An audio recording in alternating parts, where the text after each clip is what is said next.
Bien, loco, bien. Acá, muy bien. Mixed feelings for the home competitors on stage 6, but the camaraderie is still strong among everyone at the bivouac. It was really good to win the stage on my birthday. Since Dakar in Saudi, I tried to win the stage every year on my birthday, but every day had lots of problems. Delight for one Saudi, heartbreak for another.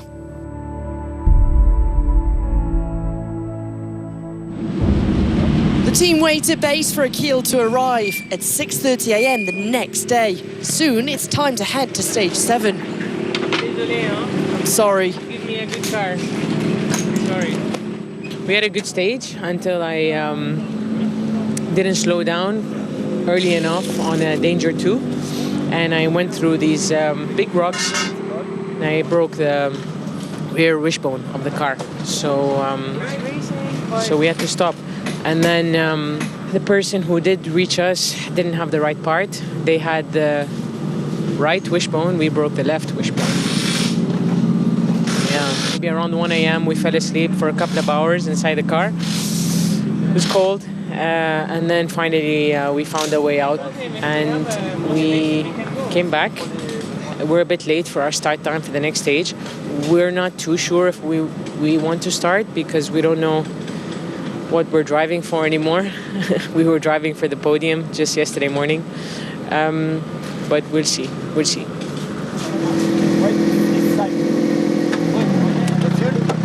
I'm shooting.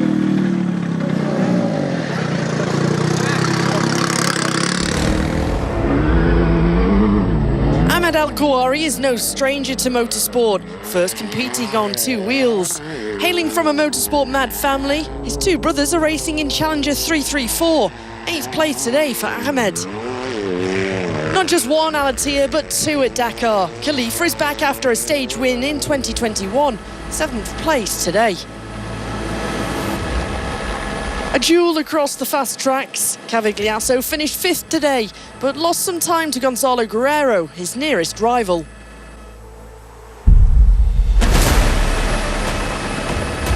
Already 2 stage victories in this Dakar. Yazir Seiden was leading after kilometre 89, but lost it to Leviton. Despite closing in, he came up short, unable to close the deficit. He promised that he had a strategy and a plan of attack ready for week 2, and he's delivered. The US rookie Corbin Leviton of the Red Bull Off-Road Junior team took his 2nd stage victory in his Taurus T3 Max.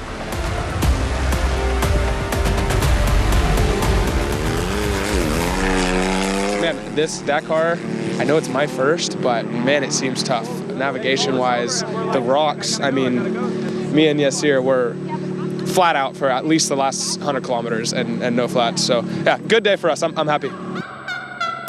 Corbin Leviton succeeds on stage 7, winning 24 seconds ahead of Seiden. Pau Navarro rounding out the podium. The top 10 separated by just over 14 minutes. Husband and wife duo Nicholas and Valentina lead overall by 30 minutes ahead of Guerrero. Spearing's in 3rd.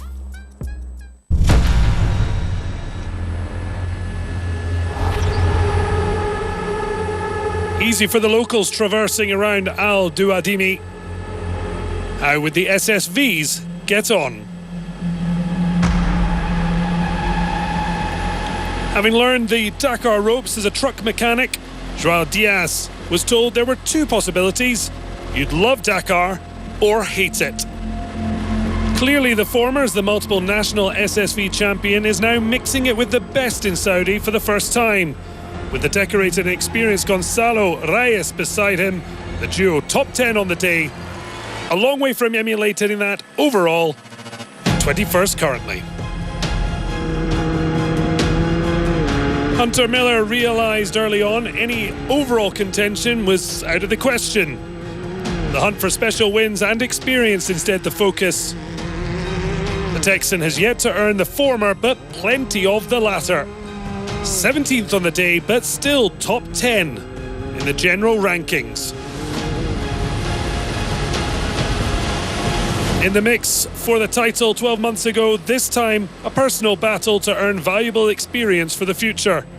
Only 6 minutes off the podium, a chance for Jérôme de Sadler and Diego Ortega Gil to finish the week strongly.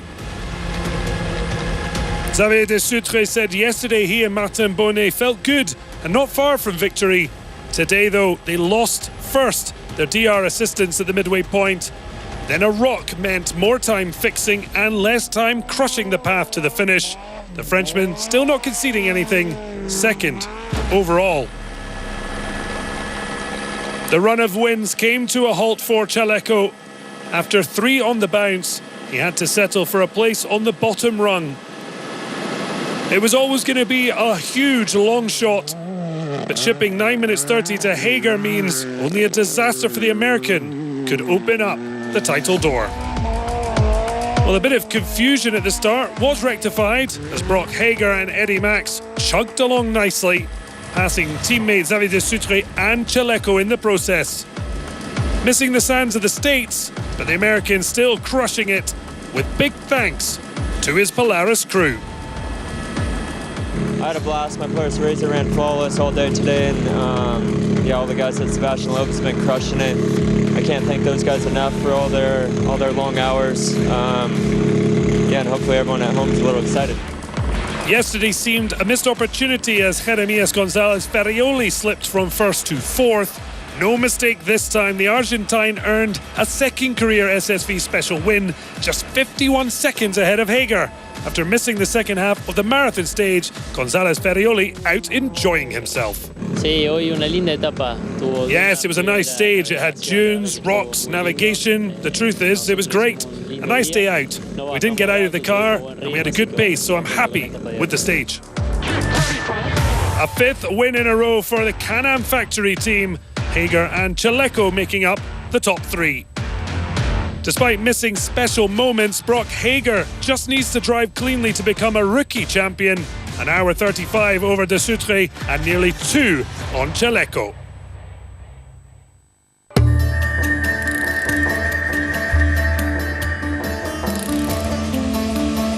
We meet Masoud Mohammed Al Adeli, a dedicated beekeeper preserving both the art and the heritage of apiculture. Welcome to the Bees and Palms Resort, located in Hadri Al Bilad in the city of Hail. Follow me.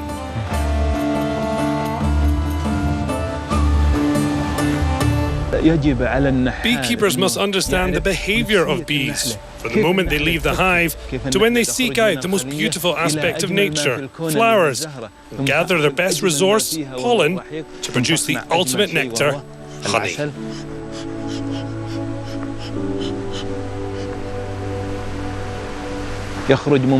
From their bellies comes a liquid in various colours, which contains healing properties for people. Spring flower honey is sweeter, while acacia flower honey, for example, has a stronger flavour full of medicinal benefits. Of course, these bees are small in size, a local breed originating from Yemen. The queen lives 5 to 7 years, while worker bees live 2 to 3 months. Here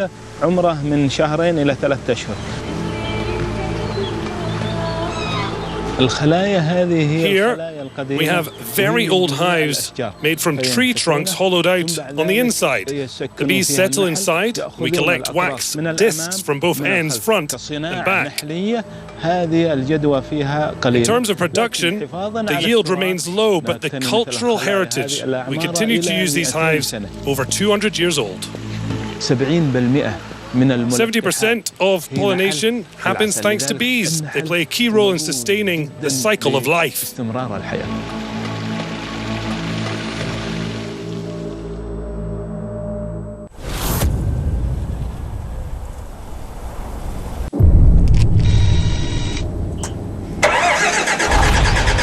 To the trucks and more problems for Vaidota Jala yesterday. Fuel filter maybe? Maybe, yes, or maybe the pipe for come the tank. Yeah, no? we checked the... You have the pipe for the tank? Yeah, we just lost power. So, second day in a row, we're stopping. Very annoying. We made good progress, but A brilliant overnight repair job though, and they finished today's stage in second place.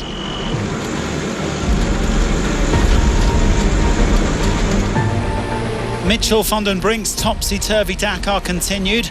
After powering to the stage win yesterday, the Dutchman lost half an hour today after breaking the belt in his Evo 4.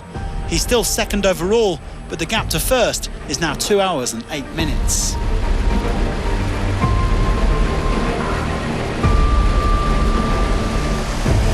Thomas Vratny is doing his 8th Dakar this year in a new Tatra FF7 built by the Fesh team. They've had some teething problems though, especially over the sand. They suffered punctures and front diff problems in week 1, and that's seen them slip outside the top 10.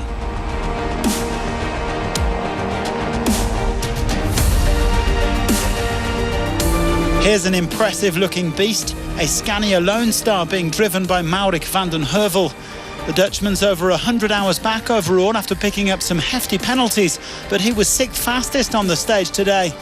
He is looking to go all the way after failing to finish in his last 2 appearances.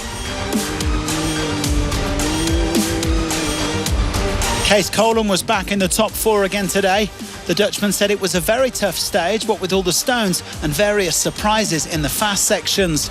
But his navigator, Wouter de Graaf, did an excellent job, and they didn't have any major issues. Kolen now up to 5th place overall. Martin Matchik had to stop a few times today. At one point the crew thought they had a leak and made some checks, and they also helped Mitchell when he broke down. Otherwise, it was a nice controlled performance from the rally leader, who didn't push too hard and just tried to avoid any punctures. 3rd place on the day, only 10 minutes lost, and he increases his overall advantage. The honours went to Aleš Loprijs, who went flying over the dunes after his mechanical headaches of the past few days. The Czech driver landing his 2nd win of this Dakar to close the gap on 2nd place.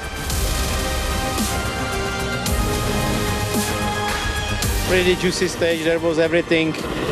Tricky dunes, we are happy that we won the stage because it's always counting the winning stage. Loprijs taking it by 9.5 minutes from Jala, who will have been much happier out there today. Not a great one though for Martin Scholtis, as he lost almost an hour. 22 minutes separate Van den Brink and Loprijs in the battle for 2nd, while Scholtis and Kolen are also neck and neck in 4th and 5th.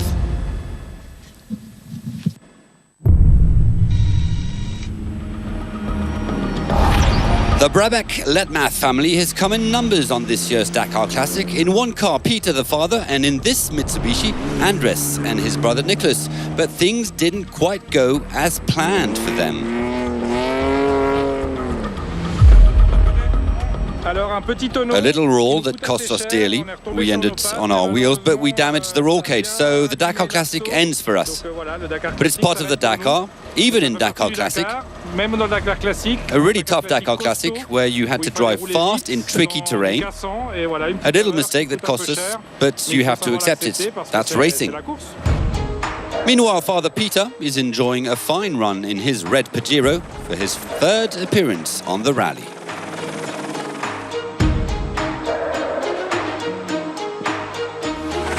And there were more dunes to take on for the vintage vehicles of the classic rally. The Land Rovers are doing beautifully on this edition. Carolus Reisis is currently 6th overall, while Frenchman Maxence Gublin was 2nd on the stage and 4th of the rally. But the man of the day was Juraj Sebalj, winning the stage and moving up to 5th place. Quite a performance for the Croatian, who was 10th last year.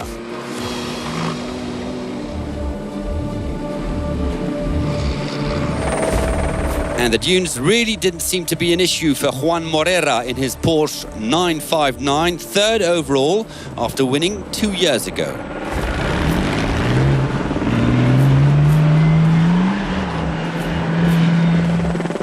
Not the best of days for Lorenzo Traglio.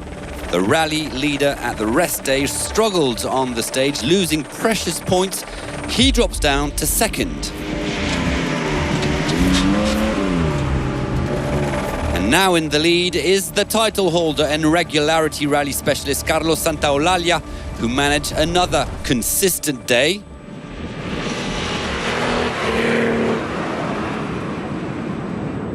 The Spaniard now has a 16-point lead over Trallo and 30 over Juan Morera, his compatriot.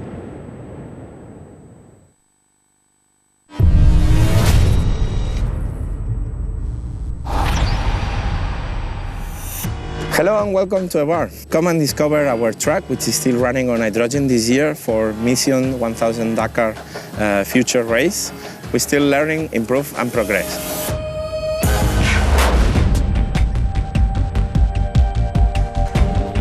Welcome to Catalonia, where the KH7 EcoVergy truck was designed with the intention of competing on the Dakar in a sustainable way.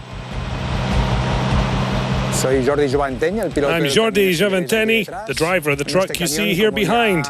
This truck, as you know, is powered by a combination of hydrogen and HVO. We're trying to make the truck as clean as possible or less polluting as possible, and we're achieving that. This year we have improved evolution of the engine, and therefore we're going to continue with this project that's given us so much satisfaction.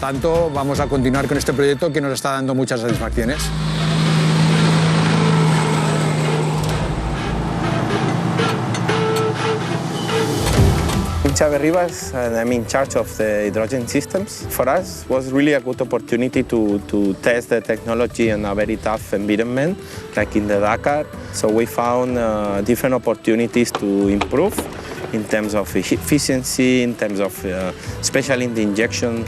The truck is providing a lot of power during all the time, and you need it in very fast reactions. Okay, so we store here the hydrogen tanks below the bed. Jordi's bed. So it was a little bit tricky when we need to do changes, and now we have made it more easy for me to maintain the technology systems this year. Moreover, we have focused on increasing a bit the injection because we will be looking for a bit more power. We are now targeting close to 1,000 horsepower because we know the battle will be very strong with other competitors.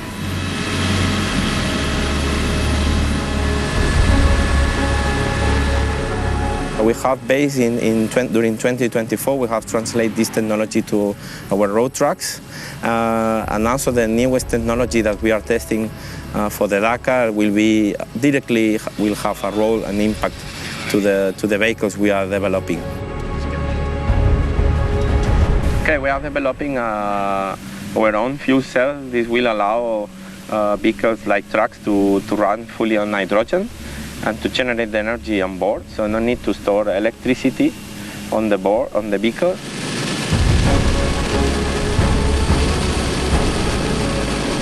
I am José Luis Criado, co-driver of the KH7 EcoVergy truck. This is the 34th time I've taken part in this Dakar. I think that the person who has enthusiasm learns more and more things every year. You never stop learning, and this year I suppose we will learn more things. And after 34, 33 editions, we will learn something more. The moment we stop learning, we don't leave.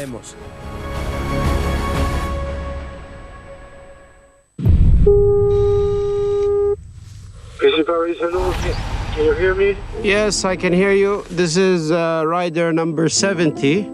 I am okay, yes, but I want to abandon. I cannot continue. David Castera 1, Mishal 0. Lord, I want to thank you for this day. Even though it could be a difficult day for some of us, I ask that you have your hands on Jamie right now. I know he's struggling. I felt a little emotional this morning. Fortunately, my dad's co-driver had to leave and go back to the States. Got really bad pneumonia. So now it's time for me and my co-driver to bring it back home. Here we are, stage 6. Looks dusty, but it is what it is. Let's just try and eat it up steady and finish another day. That's the goal. Keep ticking the days off.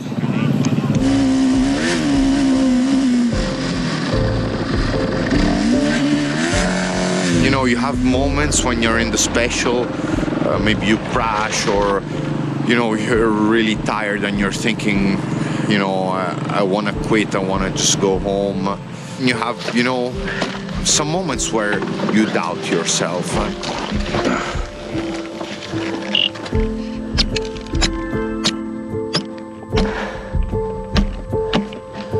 I'm okay, but I want to abandon. Exit the race. Okay, what happened? I'm not feeling it. I cannot ride. I don't know why.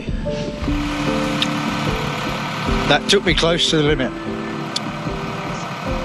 Close to the edge. It's my 4th Dakar, so I know what it means to... Yeah, it's dangerous. You have a family, children? Yeah. Yes. Yeah, so you need to stay. That's why I'm here, to test myself, and we don't give up, so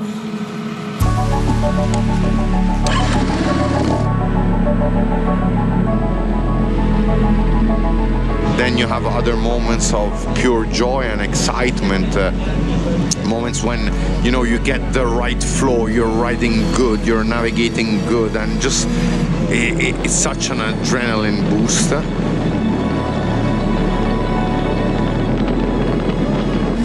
This is the message for the big boss of the Dakar. David, today's stage was absolutely insane. I never seen anything like this. That was for sure the best ride of my life. Yeah.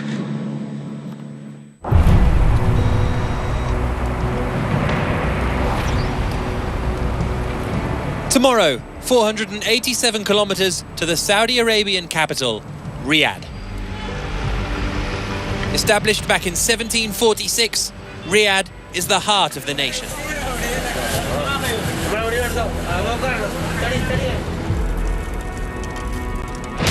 The focus tonight is on preparation. The rest day seems a long time ago now, and it's back to the hard graft of machine preparation. It's a varied stage in store on the trip to Riyadh as we start to reach the business end of the Dakar. These will be the last few fast stages before the event concludes with hundreds of kilometers of dunes. Tomorrow, it's stage 8 of the 2025 Dakar Rally.